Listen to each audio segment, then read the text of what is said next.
Motorcycle चोरणारा एक सराईत चोरटा Bhingar camp पोलिसांनी नगर पाथर्डी रोडवर भिंगार नाला येथे पकडला। प्रवीण छगन भोसले वय 22 राहणार नेवासा फाटा तालुका नेवासा असे त्याचे नाव असून त्याच्याकडून चोरीची होंडा कंपनीची शाईन मोटरसायकल हस्तगत करण्यात आली। शुक्रवारी 22 मार्चला सायंकाळी ही कारवाई करण्यात आली। भिंगार कॅम्प पोलीस स्टेशनचे सहाय्यक पोलीस निरीक्षक योगेश राजगुरू यांना भिंगार नाल्यावरून पाथर्डीकडे एक इसम विना नंबरची काळ्या रंगाची चोरीची शाईन मोटरसायकल घेऊन जाणार असल्याची गोपनीय माहिती मिळाली। ही माहिती मिळताच त्याने तात्काळ तपास पथकातील अंमलदारांना कारवाईसाठी पाठवले। या पथकाने भिंगार नाल्यावर सापळा लावून आरोपीला ताब्यात घेतले आणि त्याच्या ताब्यातील मोटरसायकलबाबत विचारपूस केली असता त्याने ताब्यात असलेली शाईन मोटरसायकल ही पाथर्डी पोलीस स्टेशन हद्दीतून चोरी केल्याचे कबूल केले।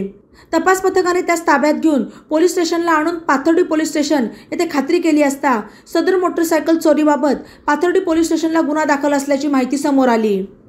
त्यामुळे त्यास पाथर्डी पोलिसांच्या ताब्यात देण्यात आले। सदरची कारवाई सहाय्यक पोलीस निरीक्षक योगेश राजगुरू यांच्या मार्गदर्शनाखाली तपास पथकातील पोलीस अंमलदार संदीप घोडके, दीपक शिंदे, संदीप थोरात, कैलाश शिरसाट यांच्या पथकाने केली। ई नवा मराठा यूट्यूब चॅनलला सबस्क्राईब करा आणि बेल आयकॉनवर प्रेस करा।